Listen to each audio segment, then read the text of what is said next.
Docteur Hésimon, bonjour. Bonjour. Vous allez nous parler aujourd'hui d'immunité.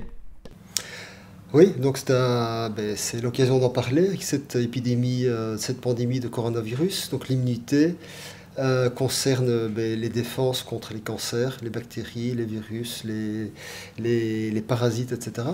Donc ce que je vais dire ici ne concerne pas seulement le corona. C'est le même discours que j'aurais tenu il y a quelques mois si on m'avait demandé de parler d'immunité. Il n'y a pas de grosse différence. L'immunité, c'est le terrain. Donc un virus, chez telle ou telle personne, n'aura pas du tout la même incidence, la même mortalité, la même morbidité, selon le terrain de l'individu. C'est quoi le terrain? C'est les moyens qu'on a pour se défendre. Après, il y a plusieurs barrières de défense. Et une des barrières principales de défense, c'est le mucus, donc la sécrétion des voies respiratoires, où on sécrète des anticorps, des IgA locaux, qui peuvent être première barrière de défense, mais également deuxième barrière, l'intestin. Ce que les gens ne savent pas, c'est que 60 à 80% de nos possibilités de défense viennent de la flore intestinale. Donc les bactéries qu'on a dans l'intestin qu'on n'a pas vont déterminer si on va se défendre, ne pas avoir ou avoir un cancer, une infection bactérienne ou infection virale à 60 à 80%. Et là, si on est dans le détail, on va devoir parler de dysbiose. La plupart des patients qui viennent en consultation sont en mauvaise flore parce qu'ils mangent du blé moderne, parce qu'on leur fait manger de l'avoine comme les ânes, parce qu'ils prennent des produits laitiers, parce qu'ils prennent des faux sucres, parce qu'ils mastiquent mal, parce que donc actuellement, on a 80 à 90% de nos patients arrivant en première consultation qui sont en dysbiose, en mauvaise flore. Ça se manifeste souvent par des crampes ballonnements ou diarrhée constipation, parfois 1, 2 ou 3 des 4 signes, parfois les 4, mais parfois pas aucun signe, surtout quand il y a une candidose intestinale. Alors je ne vais pas aller plus loin parce que je préfère toute une heure de conversation sur la flore intestinale, mais donc sachez que si vous mangez mal, si vous n'avez pas la bonne flore parce que vous mangez mal, parce que vous mangez des aliments transformés, pas des aliments, il faut manger des aliments les moins transformés possibles. Si vous mangez du pain, des sandwichs, des biscuits, des Kellogg's au lait de vache par exemple, c'est tout ce qu'il faut, exactement tout ce qu'il faut faire pour ne pas avoir une baisse de défense immunitaire. Alors une deuxième chose, c'est le statut en vitamines. Alors la vitamine D, là également, je m'écris un bouquin là-dessus, donc c'est quelque chose que je connais assez bien. La vitamine D, pour un adulte qui fait entre 50 et 80 kg, un taux de vitamine D suffisant dans le sang, il faut prendre tous les jours, entre 6 et 10, voire 12 unités de vitamine D par jour. Donc les recommandations officielles qui sont de 800 unités sont complètement obsolètes depuis très longtemps. Donc la vitamine D basse est peut-être la première cause d'infection à répétition, est une des toutes premières causes de cancer. Certains cancers pourraient diminuer jusqu'à 60 à 80% de cancer, certains cancers en moins. Donc cette vitamine D, c'est capital. On ne se met pas en maillot de bain ensoleillé tous les jours 20 minutes, donc il faut prendre un dosage important qui est de 10 fois les doses recommandées. Et même encore pire pour la France, parce que là, les doses recommandées officiellement sont de 600 par jour, ce qui est un vrai scandale quand on voit toutes les études qui sont publiées. D'autres vitamines importantes pour l'immunité, c'est la vitamine A. Alors depuis qu'on a arrêté l'huile de foie de morue à l'école pour tout le monde, comme on le faisait il y a très longtemps, moi j'ai connu ça quand j'étais gosse, eh bien on a une carence en vitamine A. Donc moi je prescris l'huile de foie de morue plusieurs fois par jour. Il y a également un statut en vitamine C. Alors est-ce que la vitamine C peut guérir un corona ou une infection virale? Peut-être pas, mais avoir un bon statut en vitamine C ou en autres antioxydants qui sont le glutathion, qui sont les polyphénols, qui sont la quercétine, qui sont toutes ces substances qu'on trouve dans les fruits et les légumes et l'alimentation, c'est aussi très très important. Le problème, c'est que nos fruits actuellement sont vides de tout, sont vides de vitamine C. Les fruits bio, ça va un peu mieux. Le scorbut revient et donc je conseillerais à tout le monde, surtout en période d'infection virale, en pandémie comme on l'a pour l'instant, de prendre la vitamine C tous les jours et éventuellement la vitamine C liposomiale, voire du glutathion en plus. Voilà, la vitamine C liposomiale, certaines vitamines C liposomiales passent beaucoup mieux dans le sang que la vitamine C de base, mais de nouveau, il y a des qualités différentes. Donc les antioxydants, le statut en vitamines, et le statut hormonal également. Sachez que la DHA, par exemple, dont on manque tous dès qu'on arrive à 30, 35, 40 ans, la DHA est une hormone très immunostimulante. C'est peut-être la principale qui, lorsqu'elle est basse, peut faire qu'on est plus souvent malade. Donc, or les DHA basses, eh bien, ça ne concerne plus que les hommes et les femmes depuis 30-35 ans, ça concerne également des adolescents. On a des adolescents qui sont en déficience hormonale dès l'âge de 14, 15, 18 ans, c'est exponentiel. Également le statut thyroïdien. La thyroïde également est le chef d'orchestre, elle stimule tout, dont l'immunité. Avoir une T3 trop basse et être en hypothyroïdie est une cause d'infection ORL à répétition. Et je peux vous le dire, je suis ORL à la base. L'hypothyroïdie est une cause de rhinopharyngite à répétition, de bronchite à répétition et de congestion nasale également. Donc il faut savoir que quand le nez est congestionné, qu'il y a une rétention d'eau dans les cornets, l'air passe moins bien dans le nez est moins bien ventilé. Et donc c'est une cause de surinfection, de moindre défense locale. Qu'est-ce qu'il y aurait encore? Alors, est-ce que l'immunité, est-ce qu'on peut l'améliorer? Est-ce qu'on peut la stimuler? Oui, il y a des stimulants d'immunité qui sont les huiles essentielles. Alors moi je pense à l'origan, à la cannelle, mais il y en a plein d'autres. Et donc non seulement elle a un effet immunostimulant prouvé dans pas mal d'études, je suis en train de faire une revue de littérature là-dessus, mais également un effet destructeur. Et l'origan est virucide, bactéricide, fungicide, ainsi qu'une autre substance très vieille qui revient en force, c'est l'argent colloïdal. Alors l'argent colloïdal peut augmenter de 1000 à 10 000 fois l'efficacité des antibiotiques lorsqu'il est pris concomitamment. L'argent colloïdal pris seul a un effet spectaculaire au niveau des infections partout, que ce soit au niveau de la flore intestinale, que ce soit au niveau ORL, que ce soit au niveau pneumo, au niveau de la peau.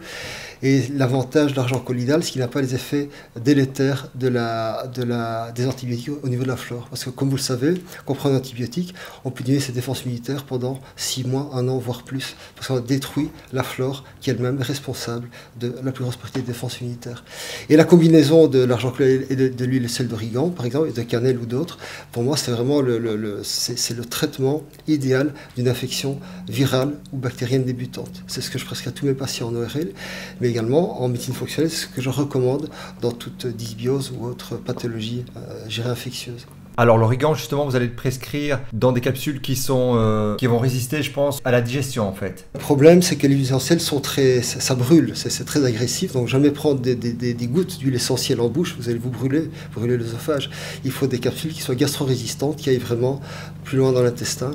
Et elles doivent être prises en mangeant, alors que l'argent colloïdal doit être pris estomac vide, et ne pas manger, j'irai dans la demi-heure qui suit. D'accord. Et dans un post que vous avez mis sur votre page Facebook récemment, vous parliez justement de l'argent colloïdal, qui peut être, qui doit être justement bu, en fait, idéalement avec une cuillère en plastique ou en bois, en tout cas pas en métal. Mais vous avez parlé aussi dans le cas d'infection, je dirais, des voies respiratoires, justement, de l'utiliser avec un nébuliseur par exemple. Oui, on peut le mettre en aérosol, c'est très très efficace également. Et alors le problème qu'on a, c'est que la législation française interdit de prendre de l'argent colloïdal de la vallée, ce qui est complètement débile. Je veux dire, voilà. Mais, bon, voilà. Mais n'empêche, j'ai beaucoup de patients français, ils le commandent, ils le boivent, ils en font ce qu'ils veulent. Mais alors le fait qu'il soit mis dessus usage externe ne veut pas dire externe par rapport du digestif, c'est-à-dire externe par rapport à la perfusion. On ne le donne pas en perfusion, mais il peut être avalé sans problème. Il faut prendre, j'irai aller au moins 20 ml, 25 ml par prise. D'accord, donc ça correspond à une cuillère. 2 gorgées de cuillère à soupe, oui. Ah, moi, j'ai les patients de le boire directement à la bouteille sans mesurer spécialement. Une gorgée, quoi. Ouais. Okay. Et donc, je dirais, quand on commence une infection virale, on ne sait pas si ça va être un rhume, une grippe, un corona ou quoi que ce soit, mais je trouve que ce serait pas mal que les gens aient le réflexe de prendre des huiles essentielles, de prendre l'argent colloïdal pour 4-5 jours et de se traiter avec ça tout en... Mais de nouveau, ça c'est bien, mais il y a tout ce qui est à côté. Il y a l'alimentation, le tube digestif, statut en vitamine D, vitamine A, statut hormonal qui est très important. Alors, vous avez parlé, docteur, tout à l'heure de vitamine A. Quelles seraient vos recommandations à titre préventif, par exemple, ou alors face à une infection virale? Mais déjà, il faut des dosages. Vitamine A, on peut être en dose toxique, mais déjà prendre 2-3 gélules de morue par jour, ça ferait de tort à personne. Parce que la déficience de vitamine A est très très très fréquente. C'est chez 80% des patients qui sont en carence de vitamine A. Carrément. Ouais. Le coronavirus, on va en parler puisqu'il y a une épidémie mondiale actuellement. On estime que chez les patients en bonne santé de moins de 50-60 ans, la mortalité serait aux alentours de 0,2%. Peut-être que c'est plus, 0,4, 0,5, mais en tout cas c'est dans ces eaux-là, c'est très très peu. On s'est rendu compte que certains jeunes se retrouvent en détresse respiratoire, intubés, voire meurent, et c'est probablement des jeunes qui ont pris des anti-inflammatoires. On sait depuis toujours que prendre des anti-inflammatoires, c'est contre-productif par rapport à ce que le corps essaie de faire lorsqu'il se défend contre une infection. Si le corps chauffe, si on fait de la température, si on a de l'inflammation, une douleur, c'est pas sans raison. Donc, je trouve, depuis toujours, je dis ça, c'est pas seulement maintenant, que je trouve ça stupide de se jeter sur un anti-inflammatoire ou de paracétamol, d'Afalgan, de Doliprane en France, au moindre bobo. Il faut laisser les gens tousser. Moi, je donne très peu d'antitussifs, sauf dans des cas extrêmes, parce que ça peut dégager le voie respiratoire. Chauffer avant la température, c'est un moyen pour le corps de se défendre contre la bestiole qui nous attaque. Donc il faut arrêter de prendre des médocs anti-inflammatoires, antidouleurs au moindre bobo. Et donc probablement que ces jeunes, et ça c'est les Français qui ont tiré le doigt dessus récemment, ces jeunes qui sont morts du coronavirus ou qui étaient en détresse respiratoire aiguë, c'est probablement des jeunes qui ont pris des anti-inflammatoires. Alors, pourquoi ces personnes plus âgées en meurent alors que les jeunes n'en meurent quasi pas? Simplement, en prenant de l'âge, il y a nos hormones qui chutent. Donc, ne pas traiter une andropause, une ménopause, ne pas traiter un manque de DHA, ne pas traiter également un manque de cortisol. Je ne dis pas que le cortisol est bon, mais trop peu de cortisol, on est en baisse unité. Trop, les mégadoses, on est en baisse unité. Donc, quelqu'un qui prend du cortisol pour équilibrer sa déficience ne doit surtout pas l'arrêter. Et donc avec l'âge, malheureusement, très peu de personnes ont le réflexe de traiter les déficiences hormonales. Combien de femmes vont chez leur médecin en disant, voilà, j'ai 30-35 ans, mes ovaires commencent à vieillir, ça mériterait d'être pris en charge. Combien le faut? Combien d'hommes, dès l'âge de 40-45 ans, en pré-andropause, vont chez leur médecin en disant, tiens, je voudrais voir où on est ma DHA, ma testostérone. Combien le font? Eh bien, c'est un tort, tout le monde devrait le faire.